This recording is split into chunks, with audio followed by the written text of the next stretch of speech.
It's time for Milberger's Gardening South Texas, live from Milberger's Landscaping and Nursery at 1604 in Bulverde Road. During the next 2 hours, our experts will help you with your gardening questions when you call 210-308-8867. That's 210-308-8867. Or come by Milberger's during the show and have your question answered in person. And now it's time for Milberger's Gardening South Texas on 9:30 a.m. The Answer.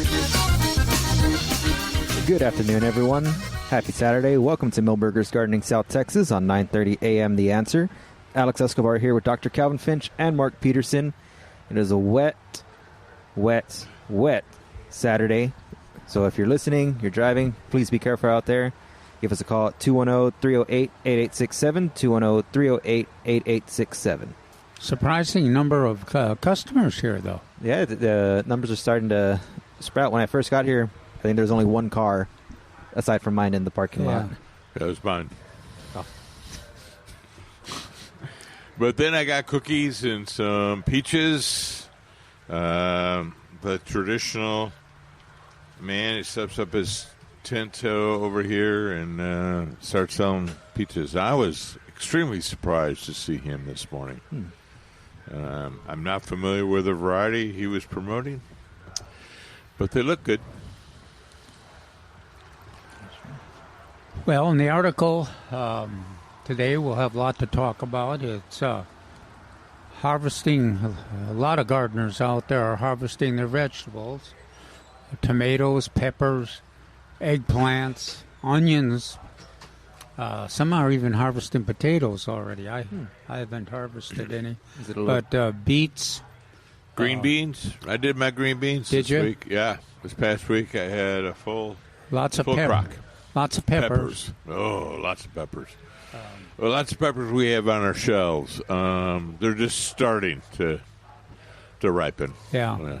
We usually wait till next month. Well, if you a little hotter. Now, if you come in to take advantage of the free tickets to the Festival of Flowers, you can also see we got a bunch of those harvested vegetables in some sacks just for folks can take a look at those, and plus we can answer any questions you have about those topics and other topics. So lots of things to talk about, and we've got some just some really exciting plants. The perennials, lantana is blooming up a storm, and lots of others. There's our shrimp plants, and then lots of annuals too, including zinnias and some wonderful dreamland zinnia plants too. So if you've been looking for dreamland, there are which some of you have been. There's some here at Milberger's, including the red, yellow, coral, and some mixed. They're great-looking plants too. And then, of course, there's a ton of the smaller bloom, more drought-tolerant. What is that one you like, Mike? Zahara. Zahara, and what's that? Zahara with a Z.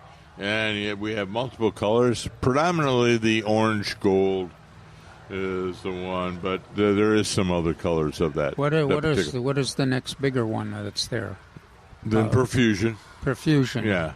Yeah, lots of profusion too. Yeah. Profusion. So lots of choices, lots of colors. Yeah. Well, not lots of colors on profusion. The Sahara maybe, but the profusion is basically only that orange and yellow, I believe. And then that pink over there must be the Sahara. Yeah, I think if you go to the extreme left on your radio dial. Lots of Cora Vincas. Yeah. I've got some of the whites. Those whites are spectacular. And there's a couple versions of the whites. You've got the pure white, or you've got the white with a red center, or kind of a pink-red center. That both of them very attractive, along with the usual lavender and red And let's see, what other? There's one other color there: red, pink, and white. So and then that vinca, of course, is the deer-proof, drought-tolerant plant for the summer annual flower. I don't know, but we don't have to worry too much about drought right now on this day. No. Well, and for the next few days, it's looking like. Did you look at Did you look at the aquifer level? No, but I was hoping that it's going to go up 6 or 7 feet. Yeah, hoping. But I have this morning in the paper. It didn't show. So I looked. Showed 2 or 3 is all that. Yeah, it's 638, and remember, it's supposed to be 663 historical. 668. Well, yeah, no, 8. Okay, I trust you on that. I'm not going to look. I know it's something like that. Yeah. Because when I did the math on that too, and I always it kind of sneaks up on. Yeah. It goes up in big spurts, and the Mark has explained that sometimes because it depends on where the rain falls, and it doesn't always translate into aquifer level immediately after the rain falls. It has to kind of collect and work its way into those collection areas, I guess. But yeah, you're right. Yeah, so there are some areas. The recharge zone is where it is recharged, but there are recharge zones and there are recharge zones. So some places are better at recharging than others. Although it's all called the recharge zone. Remind us which are the best. Well, what we always like is a place on the northwest, on the other, close to Quihi, for those who know, way out on Culebra. That area is excellent because it rapidly accumulates into the ground. Or rapidly is percolates, to use the correct term, infiltrates and percolates throughout the recharge zone very quickly. That's where we'd like to have it. What about to the west? West, yes, that's a bigger area where it collects. However, it gets strangled in a little place called the Knippa Gap. Now, it's not at Knippa. We just call it the Knippa Gap. It's right on the borderline of Bear and Medina counties. That area right there. So I would like to have it just on the other side of the Knippa Gap, on the stranglehold. So the best thing is that when the rains are widespread over the whole area, the soil reservoir gets full, and then also the aquifer, all the potential aquifer areas are, the water collects there and fills them up. And then our neighbors and longtime cooperators, the rivers, they all like it too, and the lakes, because they get some water in there. That's nothing better than to have a good rain. We don't want the floods, but we want a nice steady rainfall that when it runs off, it doesn't carry everything with it. This week will be a good week. Yeah. Looking at the forecast, a few thunderstorms, but mostly solid rain. Solid rain. And so I was just thinking while they're talking there, the best place is in northwest Bear County, western Bandera, southwestern Kendall. And if you look at a map on the drought map, guess which area has been the most exceptionally severe drought for the past 6 years? That area. So literally the best place for us to have rain is the place that didn't receive any rain for the past 6 years. Hopefully that's changing. It seems like there's a lot of rain up in that area now. Yeah. Well, and the good news is that it looks like this kind of rain, half an inch a day kind of rain is going to continue on the forecast for a few weeks. Weeks, and we're in a flood watch actually up until Monday, from what I've seen. So yes, half inch is good.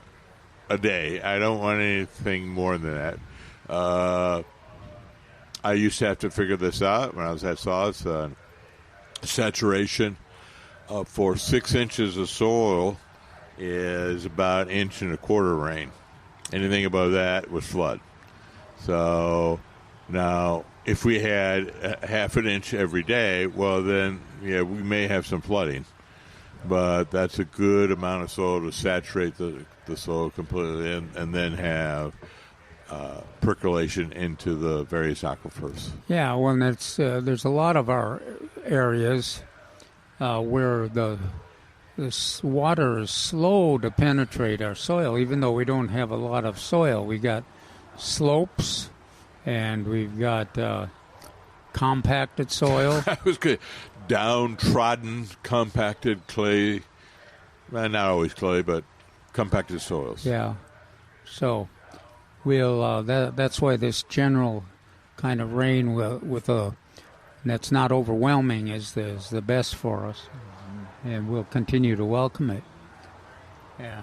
In the meantime, give us a call if you what kind of harvesting you're doing on the vegetables, and if you've had a chance to look at the article in the Express News on they titled it "Time to Harvest Tomatoes, Onions, and Peppers," but it includes lots of other vegetables too that we listed, and this was a good. The onions were spectacular this year. Gosh. We complained about erratic weather, but it didn't phase the onions at all. Well, actually, that's one of the good news things about our water conservation effort. We have the flexibility to access enough water to have a good vegetable garden, to have a good flower garden, to even keep our lawns alive. And our trees, so that's what we want to continue to have. Is we want to have the supplies that are adequate to meet those needs, and we want to have rules that are adequate. And then also the third component that we talk about all the time is compliance. When everybody has input into the rules, and we come to some general agreements about what is the priorities, and if we got a limited supply, what we can use it for, then when we do make those decisions, it becomes very important that you comply with those, especially if you've had input. And I think as a community, we've done a good job there. If you were involved in the process, like Mark and I, for the last 30 years, it took a long time for a lot of other communities to get to the situation that we have been in for a long time, and some of them are still not in that situation. They didn't take action that they needed to take action. They didn't allow enough input, and they didn't bring everybody in like we did. We brought in the landscape contractors, of course, the gardening volunteers, and we didn't have a name for it, but we created the overall name, Green Industry. That's it. So we're talking landscapers, irrigators, landscape architects, nursery people. Everybody was involved, and we called it the Green Industry. And so a lot of I've mentioned this before. A lot of places across the state are very jealous of San Antonio, because we initiated conversations and requested input very early on into the process. Well, and that requesting input means, again, just to remind everybody, it means that if you've had input in the decisions, contributed to the decisions, then you are expected to comply with the decisions, and that's been one of the things. The other thing we like to mention every time is that we've had some elected officials that have been heroes through this whole process, and bureaucrats, officials at the San Antonio water system, and officials in city councils, the mayors, county judges. We've all kind of recognized the responsibility and necessity, and sometimes it was out of desperation, when there were not too many options to choose from. A lot of our elected officials and our industry and volunteers got pretty innovative and came up with some solutions that we imposed early and other communities are just imposing. Well, so is that enough lecture for you, Alex? Yeah. Are you bored? No, I'm not bored. No, okay. We did want to interrupt you, but Alex and I saw this wonderful hummingbird. Oh, did you? Well, it's no longer there, but it was doing salvia. It was. I salvia. Can't believe you let me miss a hummingbird. Which was it in? Was it in your? Yeah, no, it was a dark. No, it wasn't in my shrimp. It was on the salvia. That's what drew my eye to it. That red salvia right there. Oh, and look at right next to the salvia. It's some of our milkweed. Yeah, right there, but it wasn't on the milkweed. Tropical milkweed. Yeah, you're right. How can I miss it? But then again, how can you miss my wonderful Gara right here that's been introduced? Well, Gara is a wonderful plant for the blooms right now and for the pollinators. Yeah. But like all plants, be aware that it has some characteristics that you have to think about. It spreads and takes over pretty well. What? Anyway, we neither of us know what it is, but it was probably a brown chin strap. Okay. It was dark. The hummingbird. Yeah. Black chin. Black chin hummingbird. Yeah. That's the ones that breed in our area. And we see during migration, we see also the ruby-throated and the rufous quite often. And then there's a few others we occasionally see too, but they're a little harder to find. Just want to remind everyone, we are giving away tickets to the Festival of Flowers today and tomorrow during the show, noon to 2 p.m. Festival of Flowers is Saturday, May 30th from 9 to 5. Tickets are regularly $10, but you can get in for free. Come on up to the patio here at Milberger's during the show. Again, Festival of Flowers, Saturday, May 30th. Giving away tickets today and tomorrow. This is the last weekend to give away tickets. So come on by and get your pair. Well, you get that for free. You get that for free. And what is parking? Parking is free as well. Wow. Parking is free. Children under 10 years old are free. Why do we recognize this guy? I'm not too sure. Maybe we'll catch information is... Is this a sauce Information free. is free. Uh-huh. But yes, give us a call at 210-308-8867, 210-308-8867. We're going to take a quick break. We'll be right back with Milberger's Gardening South Texas on 9:30 a.m. The Answer.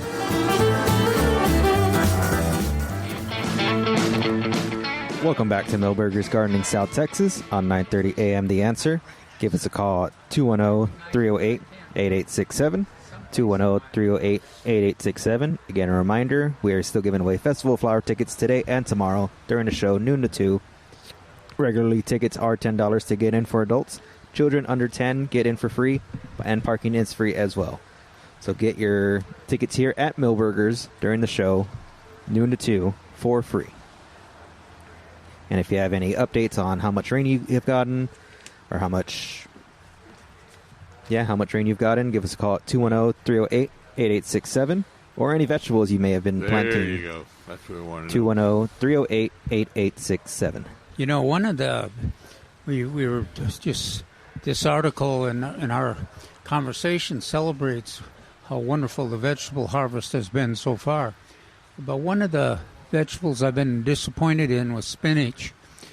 Part of it was that it was not here was not available on the market, not just at Milberger's, everywhere. It was not available at the best timing, so we ended up with it.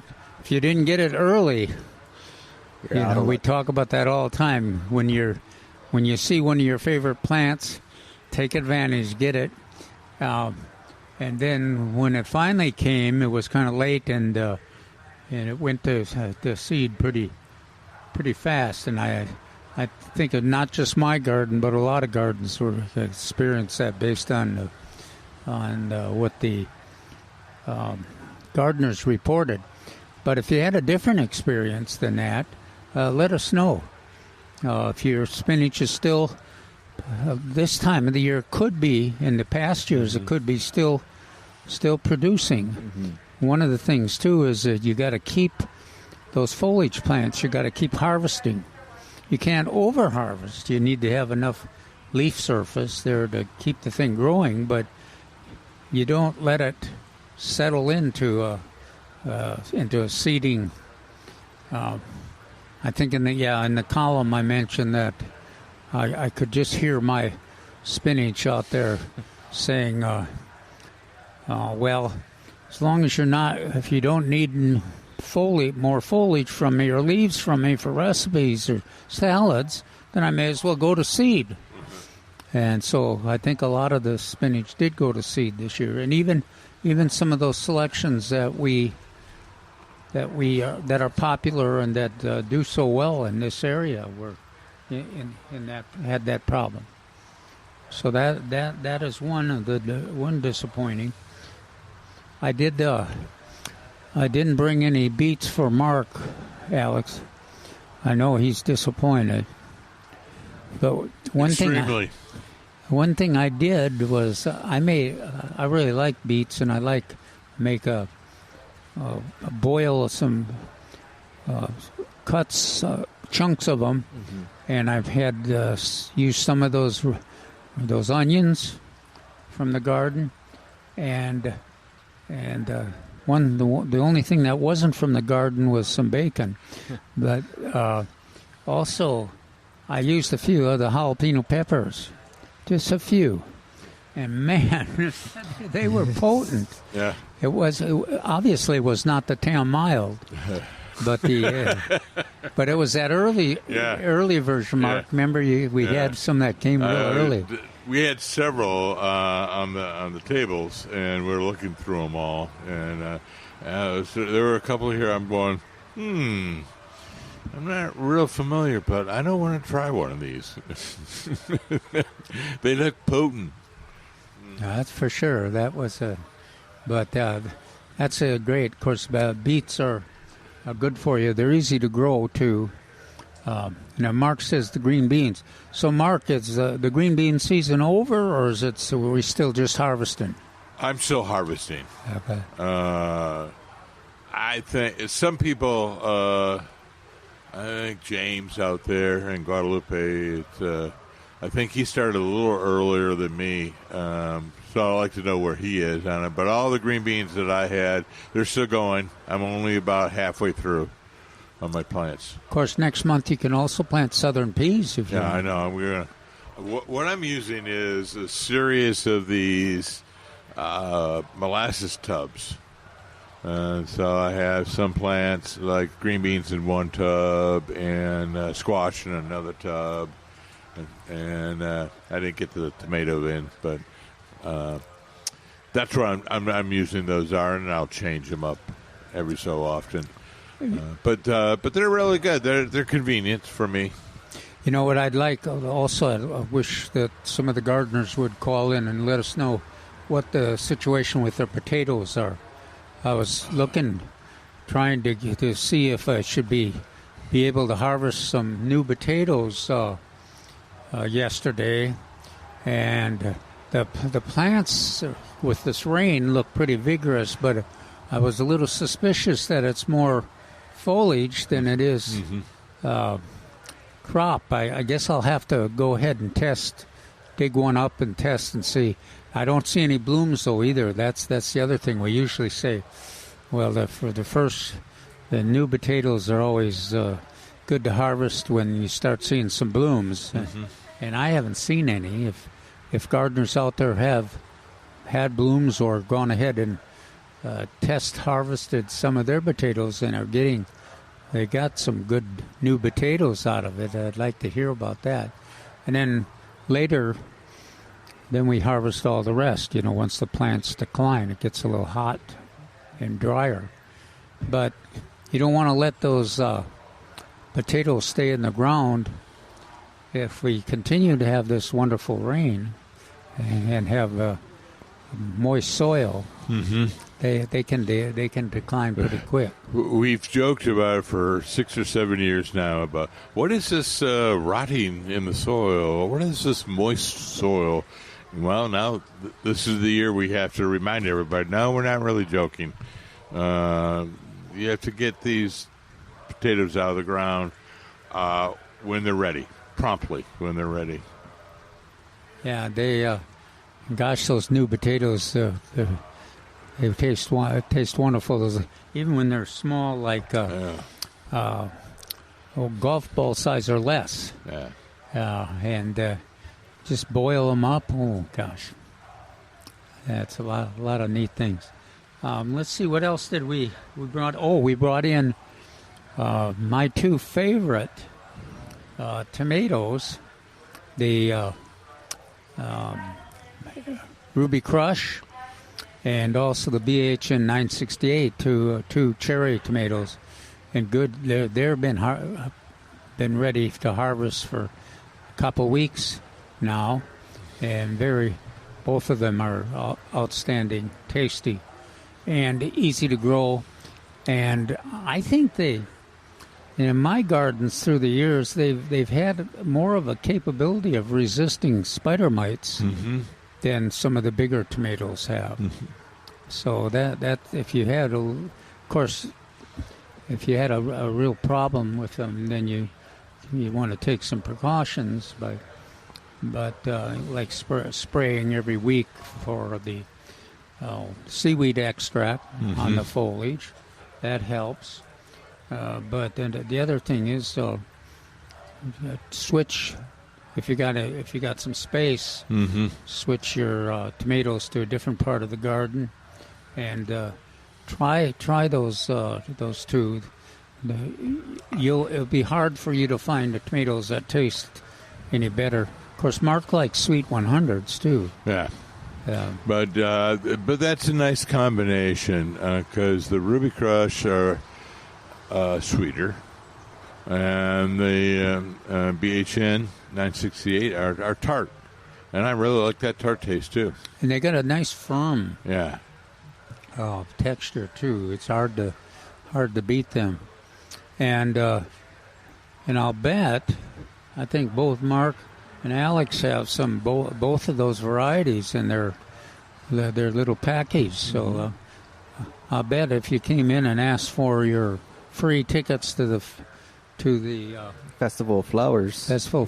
And then had a real hangdog look and talk about how much you missed having some tomatoes to eat. They might let you taste one, or at least maybe half of one or something.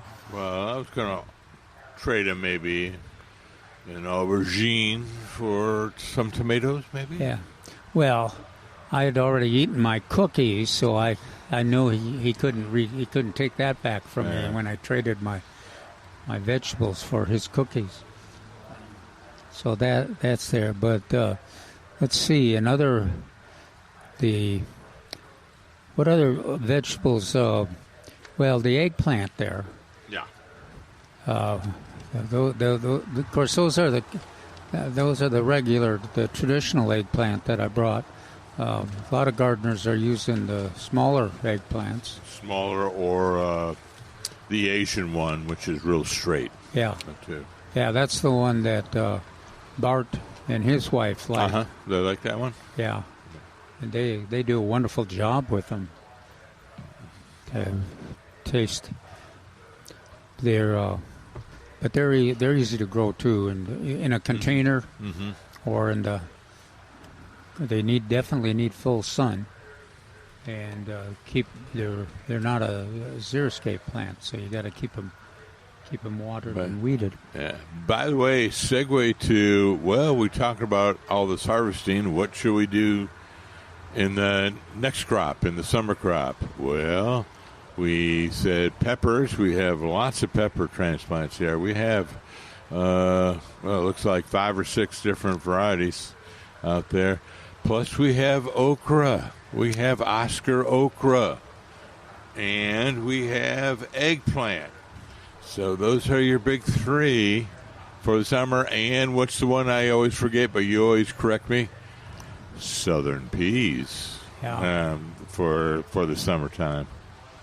So yes, harvest now on all these wonderful plants that Calvin's talking about, and then think about what are you going to do during the summer.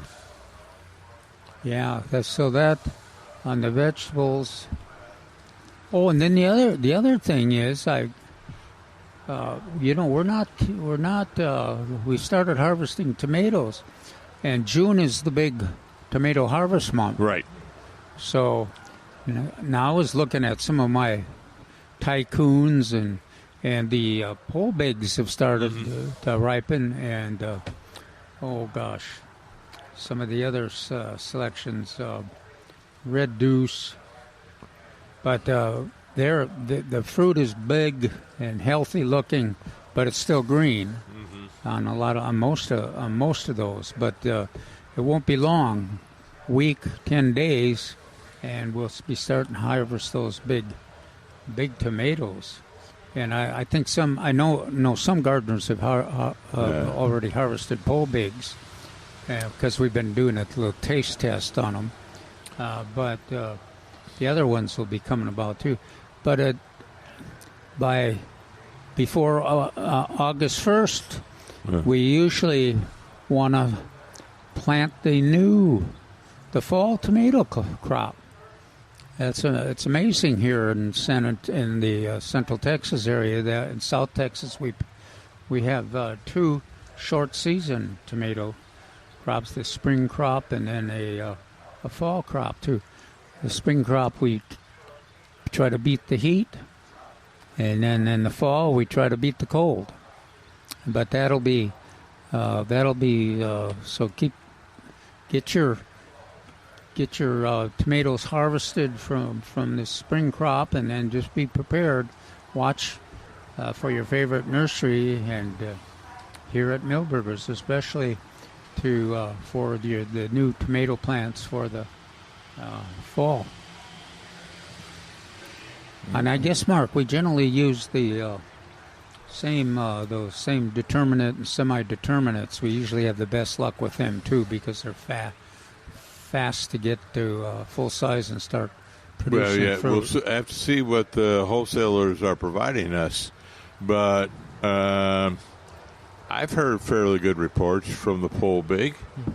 We've had a few people say they didn't quite like the taste, but everyone comments about the size and the color and the appearance of the tomato. Yeah, to me they look like a baseball size, or the the BHN 968 is a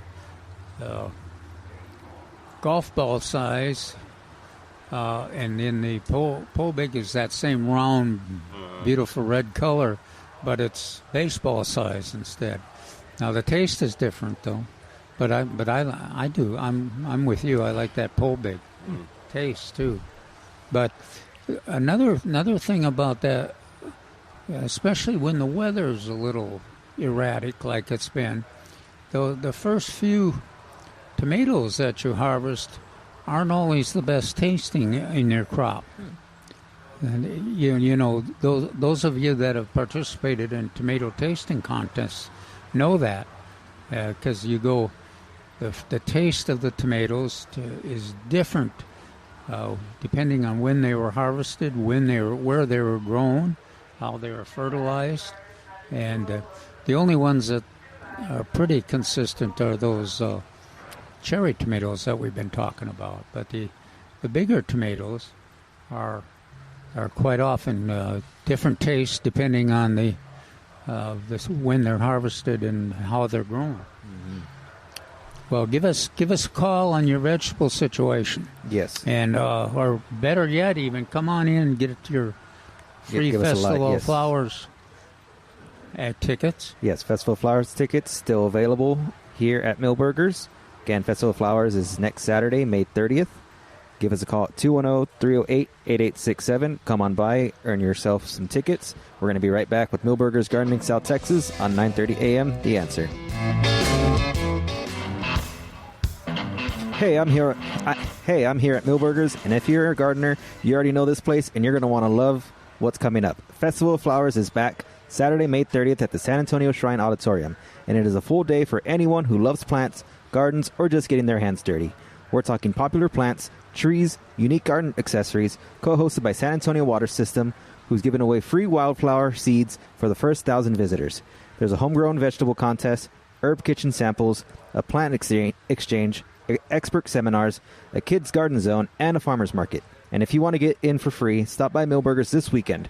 We're giving away a pair of tickets every hour from noon to 2 p.m., Saturday and Sunday. Come on in and grab yours. Tickets are just $10 at the door. Kids 10 and under get in free, and parking is free too. That's Festival of Flowers, Saturday, May 30th, 9 to 5 at the San Antonio Shrine Auditorium. And Details at festivalflowerssanantonio.com. Free tickets here. Free tickets. 210-308-8867. We have Bill on the line. Okay. Bill, how are we doing? Doing good. I have some tomato volunteers coming up from my last year tomatoes. I wasn't able to plant any this spring, but are they worth trying to cultivate, save, or? I'm sorry, are they? They're from seeds to last year. Yeah, they're grown up now. Yes. Do they have that? I think that's a common situation, and most of them are showing some fruit, and quite often it's they're one of the small versions. Are you showing fruit yet? No, not yet. Are they in full sun? Yes. Okay. Yes. They're probably about 10, 12 inches tall right now. Oh, okay. Yeah, they're a little shorter. I think I expect that they'll be like mine, and they'll be one of the cherry tomatoes, and they'll get to be 2 feet tall, and then they'll be loaded with fruit. It'll be interesting. It'd be interesting to taste, because it might be, if you grew sweet 100s, it might be the relatives of them, or the BHN 968s, or the Ruby Crush. Yeah. But I think Calvin's right. It's gonna be a smaller variety of fruit, but I would be interested in the taste. What happens? So. You need to get them up a little bit more. A little fertilizer, some consistent watering. Make sure they're in full sun. Okay. And you don't think maybe they've got enough water lately? No, I say what did I say? More water? I said consistent water. Yeah, okay. So when the spigot turns off in 2 weeks or so, that you maintain a generous amount of water for them. But Mark, that fertilizer, you need to get that is sometimes that's the main deficiency of those naturalized. They start fast, but they use up the available nitrogen. So if you got any, open sacks of 1959 or anything else with a high nitrogen content, get it in there quick. There's probably, I bet, close to a dozen little plants coming up. Can I dig some up? And, they're just here and there. Can I dig some up and kind of to where I can put them in a cage? Couple of them in absolutely. One cage? Tomatoes are one of the easiest plants to transplant there are. The problem you're going to be faced with is that you're going to get into the hot summer pretty quick. Yeah. So I wouldn't, don't overwork yourself, but pick out some and put them where you want them there, and I think you'll be happy with the results. Yeah. Oh, good. Well, thank you very much. I appreciate it, and this is some wonderful rain we've been having. Oh gosh, Absolutely. All right, thanks for calling, Bill. Day. Thanks for the report. All right, thank you, Bill. Have a great day as well. Give us a call, 210-308-8867, 210-308-8867. And as a reminder, we're still giving away tickets. We have plenty of tickets to give away for the Festival of Flowers, Saturday, May 30th. If you want a pair of tickets coming up to the patio, we got your tickets waiting for you here. And I got a feeling that Alex would probably, he talked about 1 per hour, but I got a feeling that if we had a rush of people here, I'd be more than willing to.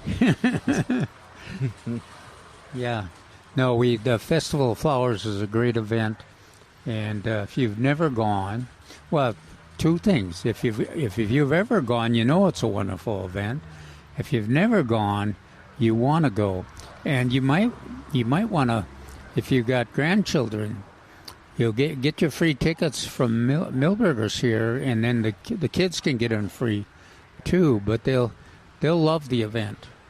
They'll get some free wildflower seeds. Yes, the first 1,000 visitors, they'll receive free wildflower seeds. Okay, and then there's just all kinds of neat displays, lots of flowers, and we had Lisa describe the in more savage terms than I would be kind of the plant she's a veteran. exchange. She is a veteran. She is for sure. Mention those things. Yeah. She's been involved in the plant exchange since the beginning, and that's a neat way to participate. If you've got some plants that really you have great success producing, bring them in and trade them. You come in a little early. Well, go to their website and I'll give you the instructions. But basically, you come in a little earlier, and you register your plants, and they put them in the display, and then you get points for your plants, and you can pick and choose from the other plants that are there. So it's pretty neat. Yeah, I was just thinking those packets of seed. I wonder if they're still for my order from American Seed 3 years ago. I bet they are. So anyway, for folks, I ordered and I didn't realize how many came in an order of packets. And the good news is, though, they're very good seeds. Yeah, good news is that probably, you may not have 100% of the seeds germinate, but wildflowers are evolved and are successful in the environment because they will germinate over a long period. Over a long period. Yeah, they last a long period of time. But yeah, we definitely, if you got them in your, get them in the ground. Yeah. Or not get them on the ground at least by this fall. Yeah. So, anyway, I just thought about that. I went, because it was one of those things where you think you're ordering a small amount, and you didn't look real closely at the amount of packets that were included. So, that was my fault.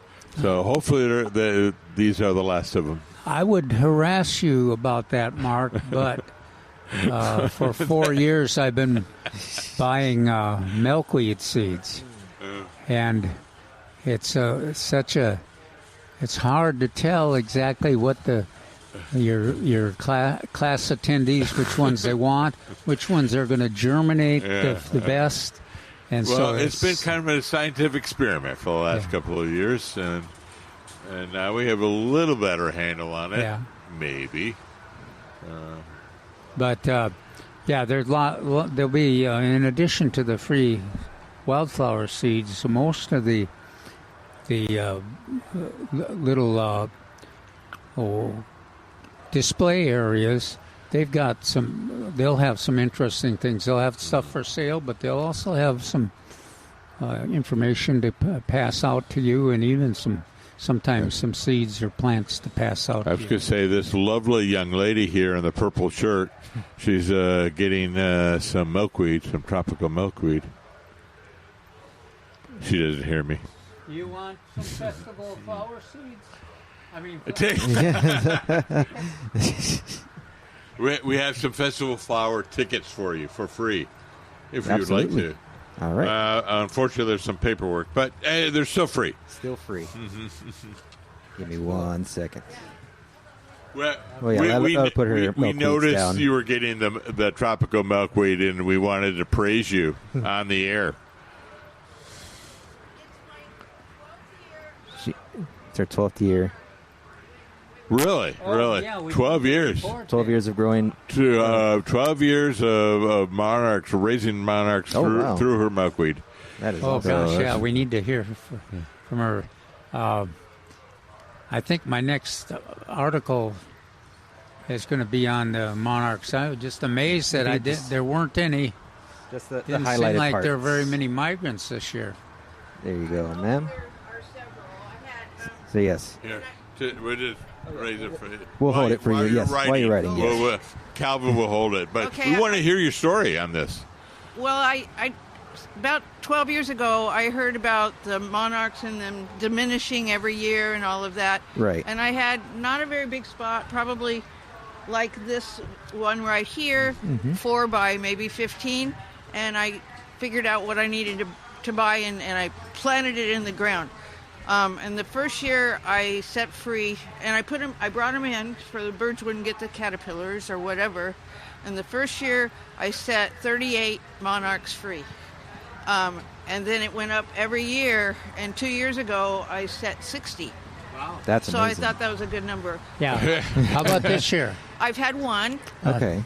But it's early for me yet because I was really sick most of January through March, so Gotcha. I just really got. So you're not dependent on the migrating monarchs, because they're gone. They're headed north right, they're now. headed north, but we had more. Come on forward so you don't get that rain on you. We had more all the way up until August last year, so I'm hoping that some of those stragglers will. Oh wow! And my next door neighbor grows all kinds of beautiful flowers, so I don't do as much flowers. What do you have besides the tropical milkweed? What kind of milkweeds do you have? Just that. Okay. Do you have any suggestions? They love it, don't they? Yeah. Well, we had. The native plant people don't. Well, I understand that, but boy, I tell you what, if you have a couple of caterpillars show up, they can demolish one whole plant in like 12 hours. That's right. So, and I'm like, okay, I'm protecting this one. I'm going to put it over here. So. Any problem with the wasps? No. Okay, we had one of our gardeners said that has a class, teaches a class. Yeah. And her and her students were hatched a bunch of caterpillars, and they reported one day how wonderful it was, and then the next day they called and reported that the wasps had showed up and took them away. In the old days, we always thought, well, they're eating milkweed, so they won't. No predators will eat them. But that's not true. A lot of predators don't, but some of the wasps do. It's funny you should say that because I was the youth director of all of the Air Force programs for 12 years, and so I would always bring them and I put them in net and let them hatch out. So I'm just trying to have kids get interested at an early age so they can just keep it up. I'm 76, so I don't know how much longer I'll be. Well, yeah, you're a mere child. I know. Some of us are even older. There are days that I'm a mere child, and then there are days like, and how in the world am I going to get out of bed? So you never know. Welcome to the club. Yeah. Yeah, thank you. Well, that's a great report. Yeah. And I'm glad to know that for probably the last 7 years, this is the only place I picked up my milkweed. So, because you guys generally have it. Oh yeah. And everybody else doesn't. Yeah. So you know what one of the things that I've thought about. We do a lot of classes. Right. And One of the things I'd like to get involved with, and I haven't figured out the vehicle yet, is to do some more research on the tropical milkweed, Yeah. because there's claims made about it not being desirable. Almost break time. Huh? We're going to go to break right now. Okay. All right, but thank you so much, ma'am. Is that all you need? Yes, that is it. Here are your tickets. Thank you for your time. Thank you so No, much. thank you. Thank you. Yeah, thank you for the report, and thank you for the work you're doing for the Monarchs. Yes, What else again. do you have to do in life besides help people? That's true. All righty. I We're going to do take a quick crisis break. work with We're my going to dog. we're going to be on the other side of this break. We're still giving away tickets to the Festival of Flowers. Milberger's Gardening, South Texas on 9:30 a.m. The Answer. We're back with Milberger's Gardening, South Texas, live from Milberger's Landscaping and Nursery at 1604 in Bulverde Road. Come out to visit or call us at 210-308-8867. That's 210-308-8867. And now back to Milberger's Gardening, South Texas on 9:30 a.m. The Answer. And welcome back to Milberger's Gardening, South Texas on 9:30 a.m. The Answer. Alex Escobar with Dr. Calvin Finch and Mark Peterson. Give us a call at 210-308-8867. What's that? We didn't get that wonderful gardener's name. I believe her You name... you did, Yes, didn't I you? did. Because you're, yeah, she's been a heroic effort Susan. for 10 years Yes. helping the monarch situation. Absolutely. Thank you, Susan. And congratulations on your free pair of tickets to the Festival of Flowers. Again, you still have opportunity to get yourself a pair of tickets. We'll be out here until 2 p.m. today. And, of course, tomorrow during the show, noon to 2, will be your last day to get your tickets to the Festival of Flowers. Festival of Flowers is Saturday, May 30th from 9 to 5. Tickets regularly $10 for adults. Children under 10 get in free. Parking is free as well. You can get in for free. If you come on up to the patio, score yourself a pair of tickets. If you got young children or grandchildren, go ahead and get some free tickets from us and then bring them to the Festival of Flowers. Mm-hmm. Get them introduced to gardening or get them more sophisticated about gardening. But it's a fun event, too. Mm-hmm. Just a lot of action. And lots of lectures if you're interested in that. But lots of displays, all kinds of plants, and the plant exchange. If you're really serious about, and you have some really your favorite plants that you've been successful with, bring some of them in and trade them for somebody else's successful plants. It's a neat event, and has been for I'm not sure how many years, Mark, but I mean it was. Started my last few years at SAWS. Isn't it on there? Yes. What is it, 30? 26th annual. 26. Yeah, we've been there about every one of those. In some form or fashion when I was with the Forest Service and then with SAWS. In some form or fashion. And then with us the last couple of years... We had remotes. Yeah.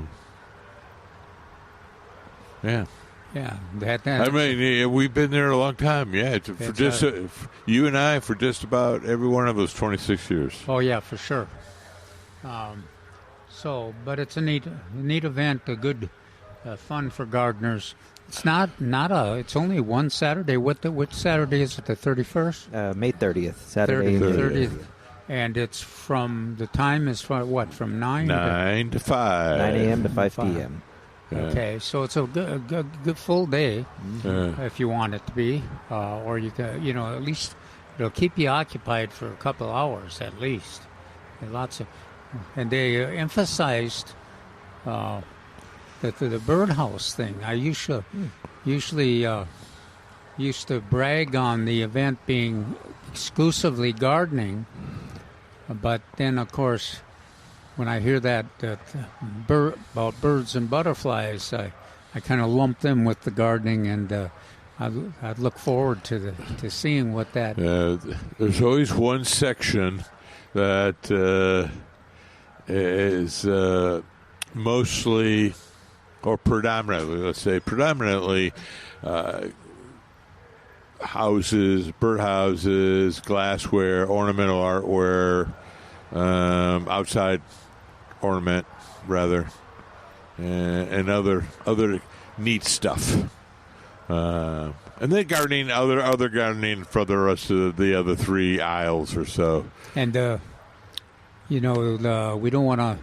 The food there is pretty great too, and it's reasonable priced, and so you can afford to bring the kids and give them access. I was going to mention that this particular aisle where there's a lot of neat outdoor stuff and artwork is on the way to the food. Yeah. So that's why I remember that quite often. Now, if you are into organic gardening too, they always got the organic gardening round table. Generally at 1 o'clock or 12 o'clock, something like that. Yeah. So if you want to get access to what the new ideas are and what the reaction to some of the other ideas are in organic gardening, that's worthy. What was that? Oh, cookies? What is it? What? Cookies? Our staff Cookies. has given us Yes. gifts. Great. Thank you. Excuse me. Beware of staff bearing gifts. Thank you. Thank you so much. Well, okay. There we go. Oh. Oatmeal. Yeah, they heard that all of us probably can only eat oatmeal and raisin, not the other cookies. So, Well, I didn't think Alex was that old. just saying, It's better if you eat something. yeah, never too young to start. That's true. Okay. Oh, those are very tasty. I do like wonder who oatmeal made them. cookies. They're pretty good. But yes, Anyway, what were we talking about? Festival of Flowers. All yes. right. As a reminder, And you can get tickets. yes, we're here until 2 p.m. today and noon to 2 tomorrow. Get yourself a pair of tickets to the Festival of Flowers. I think we need to get into event mode. Come on down. Come on down and get your free tickets. Don't delay. And Can you turn him off? Now, we've talked a lot about vegetables, and we've talked about the Festival of Flowers. We also need to mention the wonderful supply of annual flowers and perennial flowers there. Excuse me. Available here at Milberger's. I was looking at the Esperanza over there. A couple of weeks ago, we were talking about the what is it? Which was it? The gold? What's the name of the Esperanza? That's That's orange or red.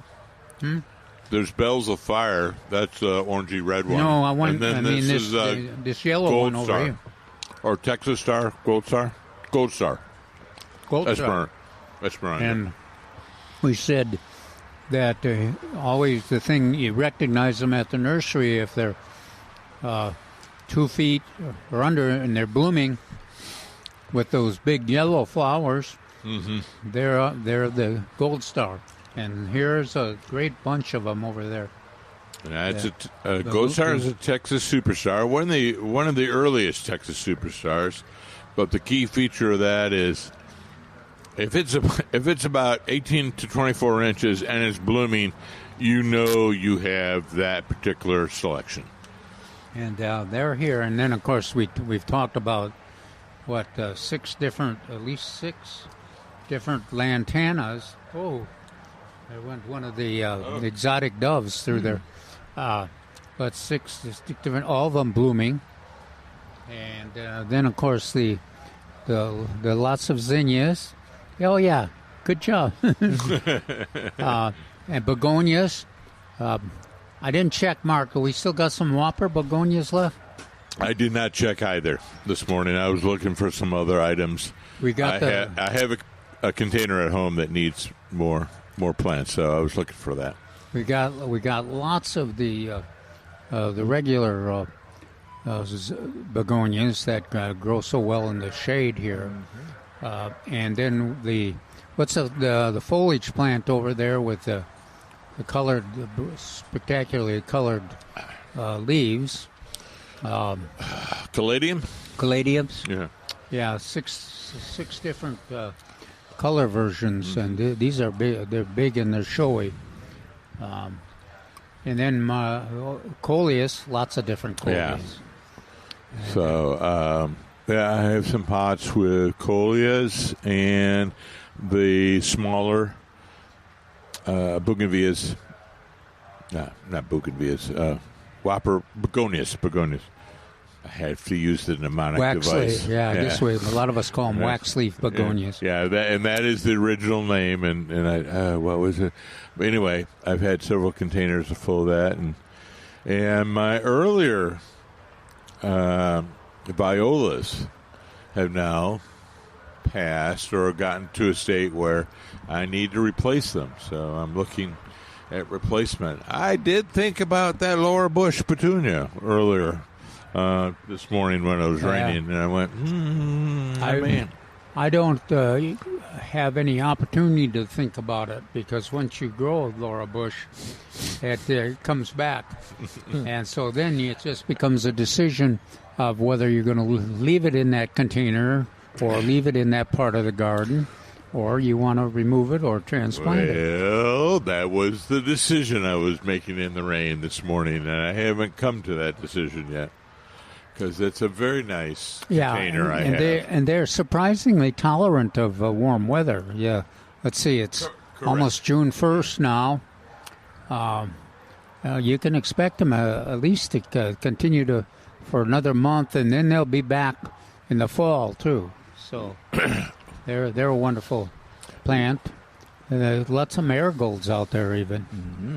Well, that's a lovely segue, because I was thinking, well, maybe I need to get a new terracotta pot container and then put those Laura Bush in there and designate them for that.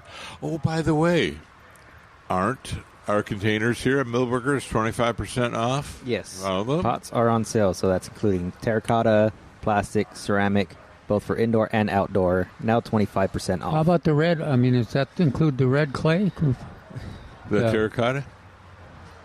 I think so, yeah. Is that the terracotta? Is that the red clay, or are those the ones that have some tile? I think all of them are included. That's why I wanted him to read so that yes, all variety off. Variety of pots, terracottas, plastic, ceramic, both for indoor and outdoor. So 25% off. Okay, cool. And then we have a lot of other things for sale, including... You see how I did that? Yes. Yeah, it was a segue. Yes. What we're talking about. Two of the Texas Superstars, the Pentas, a 4-inch pot, regularly $199, on sale $5 for $9.50. And the Vitex, the Texas Lilac, number 3, regularly $29.99, on sale $24.88, or 2 for $40. Yeah, that's can be an all-star plant too. You can do a lot of things with that. You can cut it back every year, like some of our gardeners have done, and have it try to be relatively small, 6 feet tall with blooms on it, or you can let it grow to be a. You come here at Milberger's and you can see how big the Vitex can get. Is that 30 feet or is 25 feet? It's about 25 feet, yeah. The power line, just below the power line. Yeah. That if you want a pollinator plant, that's really one. Mm-hmm. And purple blooms, very attractive, nice shape too. So you can do some pruning on it, but it's not necessary.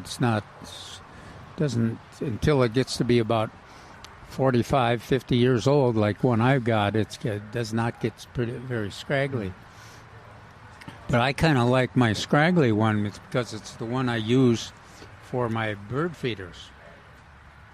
Along the line, it's almost looks like one of those Mark's trees that grows horizontal.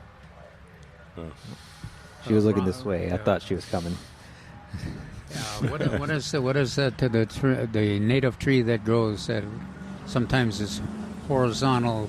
There are a couple of them, but the Mexican olive, is that the one? No. Oh, it's a tree, a large tree. Oh, live oak or native live oak? No, it's got the blooms, thorns, mesquite. Kind of like a mesquite? It is a mesquite. Oh, that's what I was thinking okay. of. Yeah. Now sometimes the Vitex can be a mini mesquite. Like that's what I use it for the, and then I just hang the bird feeders all along the line and get a few blooms. Oh yeah, I see what you're saying. Yeah, it will do that. But no thorns. The Vitex doesn't have any. Yeah, thorns. No. That's And the nice thing about it. It'll respond to any pruning you give it. Yeah, and it is drought tolerant. TxDOT uses it alongside of the road. Now that's part of the controversy because a lot of people said we shouldn't be using non-native species alongside of the road, and maybe in East Texas they're invasive, but you don't have to give them any water. That's the nice thing. Yeah, that really. Or twice a year. That makes a big difference. Mm-hmm. I like to it's feel just generous. Just twice a year for the first couple of years. Yeah. Well, you have to get established. Although there's a famous video right now out there, which a lot of people have enjoyed, where I have a native plant designer, and I said to her, okay, and so you get them established? You're watering to establish them? He goes, oh, no. We just water them once and let them go. And you have a video of me just kind of stalling for a couple of seconds with my mouth open. It's pretty funny. That's the gardening videos for anybody who wants it. So he argues with me when I talk about you don't need that much water, but he didn't argue with her. Well no, she took much me by more surprise. Persuasive than I was, obviously. Man, she was better looking for you. Well, thank you, Sandy. Yeah, there's quite a few people that way. And then we didn't mention the plumbagos. A lot of plumbagos out there. And then also... And speaking of plumbagos, they are on sale. They're regularly $9.99, on sale for $6.88. Are you serious? Yes. And these are these 1 gallon or 2 gallon? Number 2s or 1? I think they're number 1s. Number 1s? Yeah. We also have avocado trees on sale. They're regularly $69.99. They're now 25% off. We also have the knockout roses, value up to $34.99, now 25% off. Are all the roses on sale? No, just the knockouts. Just the knockouts. Okay, because I know we have some Martha Gonzalez there, and we had some Miss Dudley Cross, and some Metabolus, some of the tough modern roses that we talked about. All those I mentioned are old-fashioned. Mm-hmm. That we talked about that make a great addition to your landscape, easy to grow, qualify as xeriscape plants, and bloom for 8 months. And those roses that you're talking about that are on sale are in that same category, basically. We also have bougainvilleas, all sizes, now 25% off. Houseplants starting at $4.99, on sale 15% off. There is Star Jasmine, also known as Confederate Jasmine, at a number 5, regularly $34.99, on sale 2 for $60. There is, we said the plumbagos. They're blooming now, I think, too, aren't they? $9.99 for $6.88. The Star Jasmines? Yeah. They were a couple of weeks ago. Yeah. They could be still blooming. Maybe the rain. Yeah, exactly, for that reason. The Cana Lily, and a number 1, regularly $12.99, on sale for $9.88. What is that? You want to try it again? Cana Lily? Cana Lily. Okay. Yeah. Oh, they're we used to talk about them have a moth or a caterpillar that used to devastate them. Now we treat them, that Cana are the home or the only place where this particular butterfly lays its eggs. So we treat it much different than we used to be. I can't. I guess I could look up the. It's a something roller, and yeah, but it ate through the leaves like no tomorrow, and cannas were much more popular 20, 30 years ago. Well, they're a pretty versatile plant. They'll grow in wet, soggy areas, and they'll do pretty well in the dry areas too.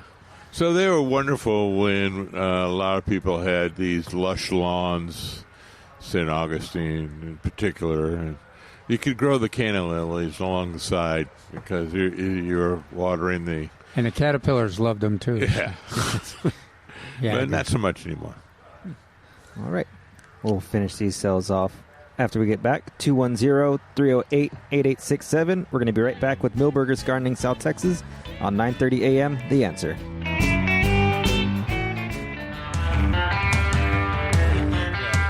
Welcome back to Milberger's Gardening South Texas on 9:30 a.m. The Answer. Give us a call at 210-308-8867, 210-308-8867. The sun's starting to peek out, so right now would be a perfect time to come on down to Milberger's. No, don't jinx it. Okay. Now is a perfect time to come to Milberger's, but rain or shine. Rain or shine. It's a delight to come here. Absolutely, especially because you can get some free tickets to the Festival of Flowers happening Saturday, May 30th. I still think an event is the way to go. You know, let's rumble. Come on down to Milberger's. But yes, come on down. Give us a call at 210-308-8867. Want to finish off the sales we have going on at Milberger's this weekend. Dwarf Buford Holly and a number 3 regularly $24.99, on sale $16.88. Now that is a spectacular plant. I guess most people don't think of Dwarf Buford Holly as spectacular, but gosh, it's just pretty invincible and fits into our landscape. Phil's good xeriscape plant, evergreen. You know, it's interesting. Shade or sun. I had to read the description twice and make a little investigation, but because they said dwarf Burford, and then it said 6 to 8 feet tall. Oh, did it? Yeah, and 4 to 6 feet wide. I had to always think of it as 5 feet tall. Yeah. So, or 5 to 6 feet, 6 feet at the moment. And eventually, you know, after years and years, it doesn't grow fast. No. But it spends a lot of time at 4 to 5 feet. Yeah. And that's what most of us know it as. And you can prune it, but you usually don't have to because it's so disciplined. That's why we like the dwarf. I like the dwarf Yopon, that little gumdrop shape. I like the dwarf Burford, again, because you don't have to prune it. Yeah, it's just dense, makes it a dense plant. And it has berries, too. Yeah, the berries that the birds like. Yeah. So that is an all-star plant for planting around homes or in or a hedge, and it works well with my concept of multi-layering, different size, different species of plants on the hedge. So it creates a formidable hedge. And in case there's a problem, whether it be disease or insect, you'll have the ability to fill in where another plant may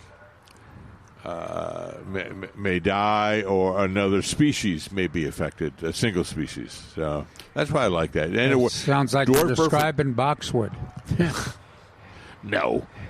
Well, you know, Yeah, the dwarf boxwood has its place. Dwarf Burford really usually doesn't have a.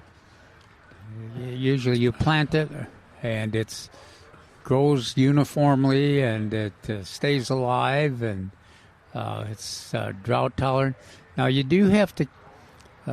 So it doesn't always telegraph when it's thirsty, but so you do have to kind of keep your eye on it and get it established, and then that plant, Mark, might be one that I would at least twice a year. Oh yeah, definitely. So when you're facing a drought situation, make sure it gets a deep soaking a couple times a year. It's not just Burford. That's a common problem with most hollies. Is they don't tell you. All of a sudden they start just dying. So you just have to either mentally or maybe with assistance with some kind of soil moisture device, you just have to consistently water them on a consistent basis. And the last item we have that we haven't talked about yet, metal art. So that's wind spinners, windmills, animal and plant figurines, and more, starting at $24.99, now 25% off. And then, as we mentioned in the first of the sales, pots, which includes terracotta, plastic, ceramic, both indoor and outdoor, now 25% off. All the arts, and all the pots. That is correct. For this Dorferuelia over here, how do you describe that color, you guys? That's always different. Is that blue or purple? No, to me it's a purple.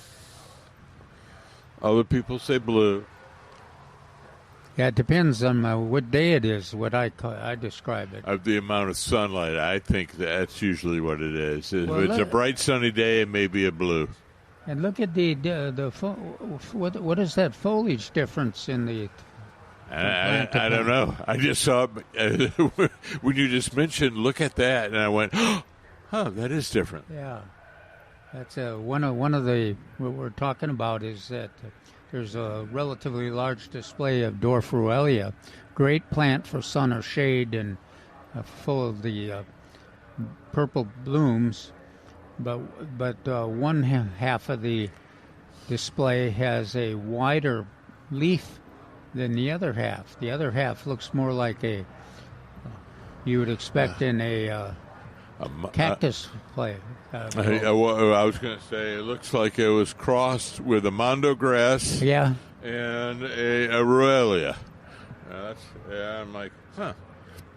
Now, some folks would prefer the thinner. I kind of like the thicker leaf. Of course, I guess that's what I'm used to. I prefer that too, but I can see the advantage of that thin leaf one. Yeah, especially if you had the planting that when we a couple weeks ago we had a article that was talked about the desert and Mexican look, and that version of the plant definitely would fit into that one. So that's pretty interesting. I have to find out about it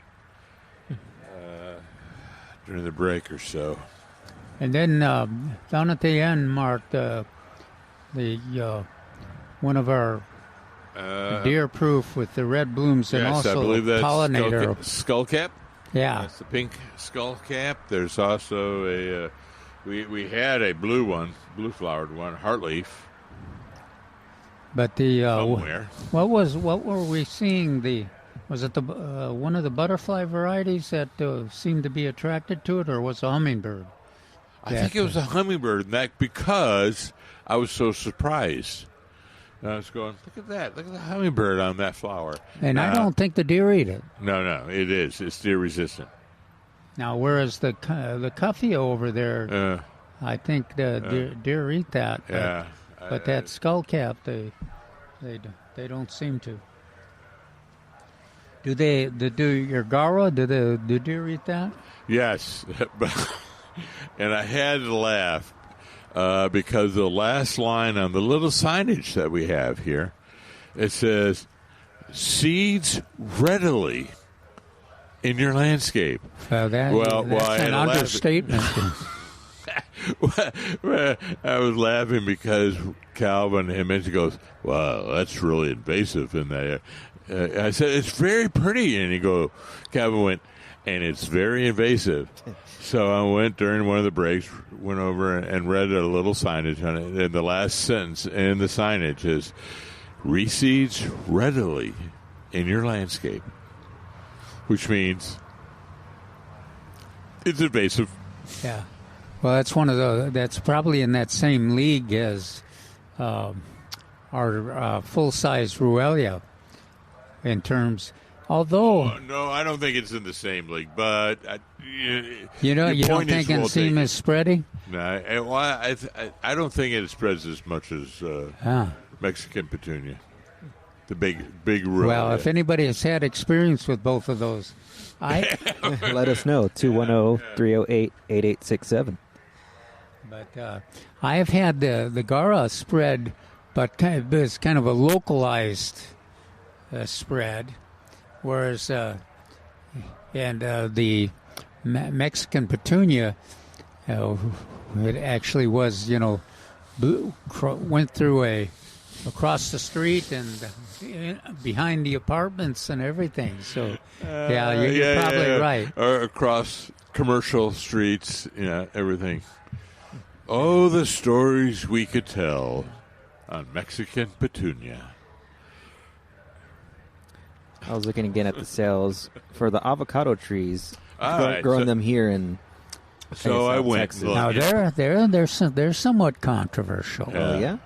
So I went and looked because 3 or 4 months ago, and Peter handed me a list of all the ones, all the fruit trees that were getting that month, Yes. and I noticed they were like 12 selections of avocado.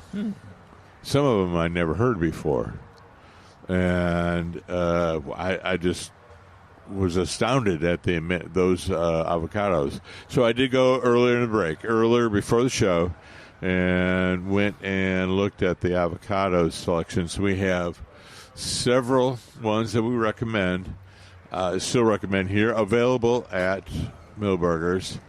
The controversy that Calvin was talking about is the avocados are native to the mountains in Michoacan and Oaxaca.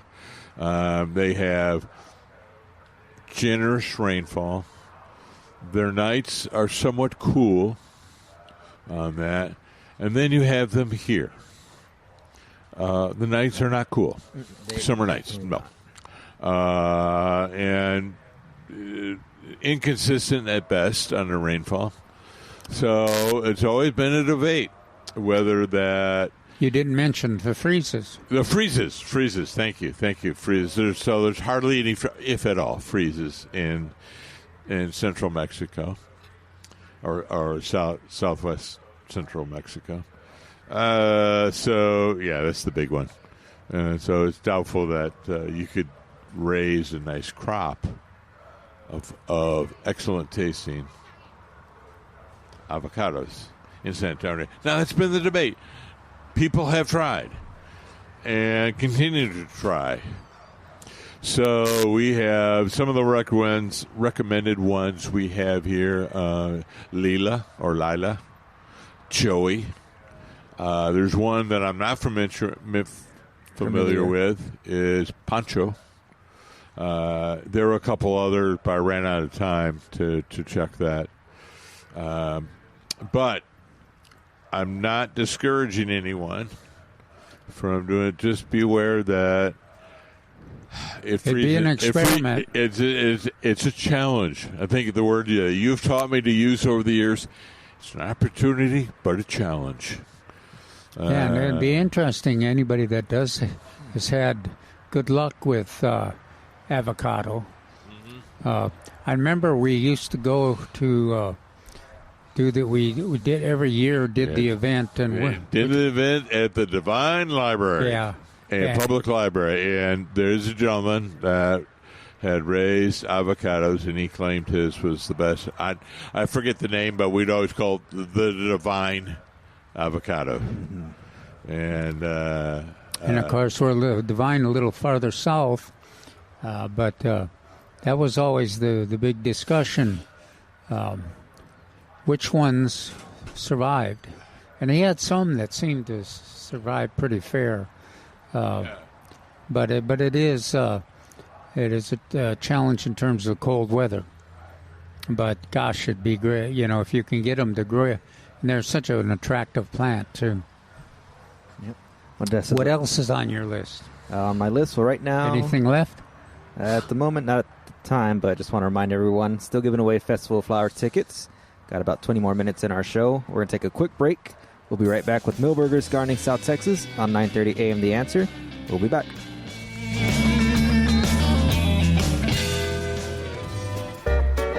Hey, I'm here at Milberger's, and if you're a gardener, you already know this place, and you're going to love what's coming up. Festival of Flowers is back Saturday, May 30th at the San Antonio Shrine Auditorium, and it is a full day for anyone who loves plants, gardens, or just getting their hands dirty. We're talking popular plants, trees, unique garden accessories, co-hosted by San Antonio Water System, who's giving away free wildflower seeds for the first 1,000 visitors. There's a homegrown vegetable contest, herb kitchen samples, a plant exchange, expert seminars, a kids garden zone, and a farmer's market. And if you want to get in for free, stop by Milberger's this weekend. We're giving away a pair of tickets every hour from noon to 2 p.m., Saturday and Sunday. Come on in and grab yours. Tickets are just $10 at the door. Kids 10 and under get in free, and parking is free too. That's Festival of Flowers, Saturday, May 30th, 9 to 5 at the San Antonio Shrine Auditorium. Details at festivalflowerssanantonio.com. What was that? That was free? That was free. Free tickets? Free tickets, free parking, and free info. Free info. And kids under 10 years old get in free as well. Mark, do you think if we reseeded radishes right now and snap peas that they would grow? What? Yeah, excuse me. I noticed you talked about your snap peas in the article. Let's see. It's May. It's probably too warm. I'm will looking be too warm. Yeah, I'm looking 6 weeks. The sweet peas, the blooms, are doing fine. Yeah, but the snap peas your decline pretty quickly, and your sugar and your snows and anything like that. 6 to 12. Nah, it's going to be too warm. But it's not too warm for southern peas. Yeah. And you can, on the southern peas, you don't have to let them go to complete maturity like we normally do and then spend all the time pulling them out of the pods. You can treat them just like green beans. You harvest them before they get full size, and then you just eat the pods and all. It works just like the green beans do. And they taste pretty much the same too. That's the way I like them. Yeah. I know for several times I tried to pull them out of the pods on these long trips when I used to go to Cattle Lake, and that was it took me like 9 hours, and I spent all my time, and I ended up with a bucket of about 1 gallon. That's all. I say, wow. Now, of course, if you got one of those machines that takes them out of the pod, they're much faster. Yeah. But are those children, grandchildren? Are those called those machines? Are they called grandchildren? Okay.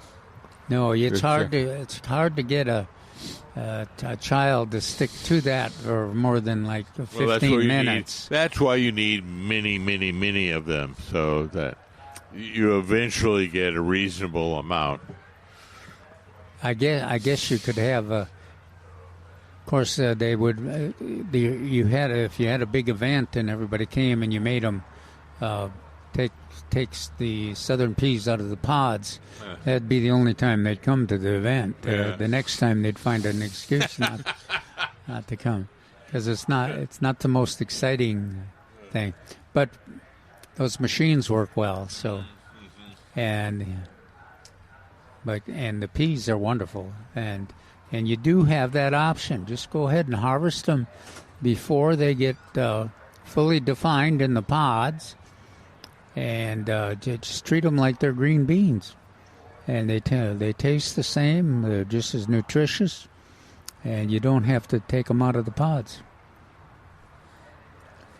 I'm sure you're gonna do that, right, Alex? You're gonna go ahead and grow those. Sure, why not? Well, on the broader issue, a lot of our plants are high nitrogen consumers, consuming nitrogen. But peas are a legume, as well as clover and other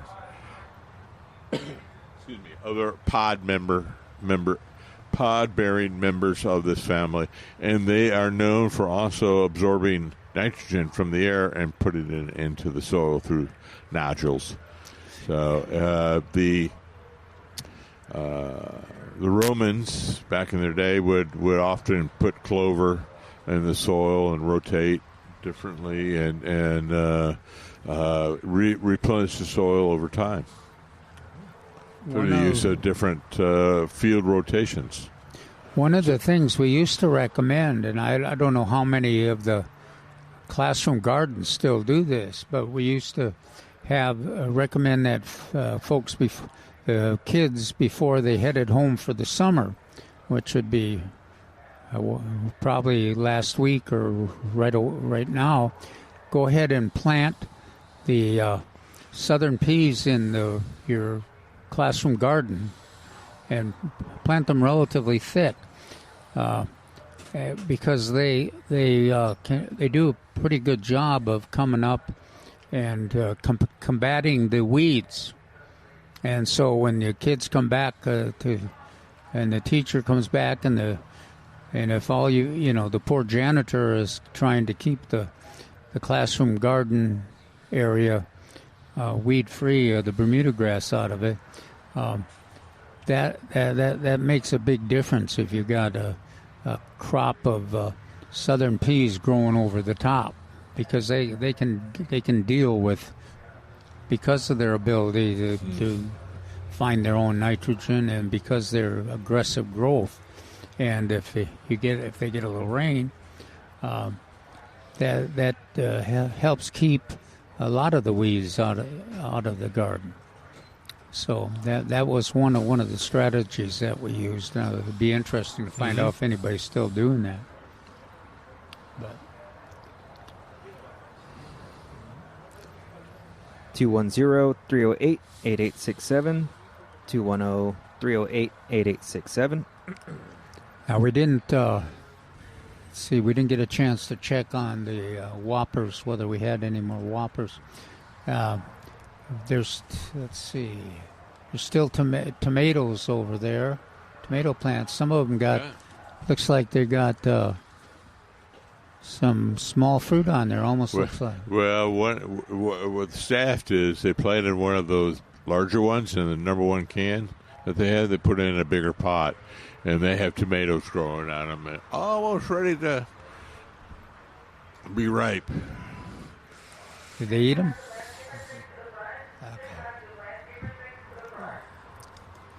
And there's your petunias up there. Yeah. They will.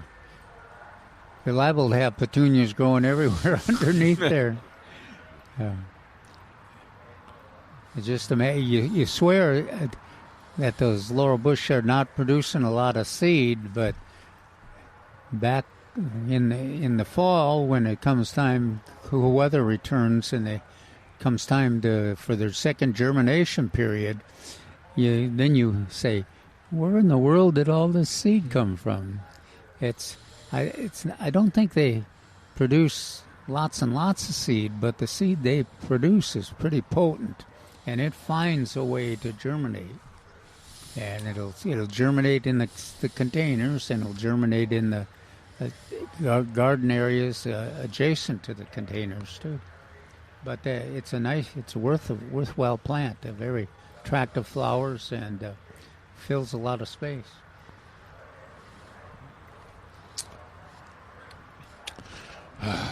Well, no, I was going to say this is a kind of tease for tomorrow's program. Okay. As I'm reading Neil Sperry, and he always has interesting writers coming in. I always looked at one of the ones I read here. Question, can I root cuttings of my boxwood plants in water? Well, obvious answer is yes. My response would have been, why? Of course, everyone knows I'm not a big fan of boxwood. Dwarf Yopon, a native species, does better. What surprised me is his referring to the horse herb. Yeah, I know. So I was getting developing that one. I would get to that one. The other one I like to attached are 2 photos of our wilting redbud tree. It has plenty of water. Thank you. Well, he answers that in his, but he forgot to say it probably has too much water. That would have been my first idea. Is check the amount of water in the soil.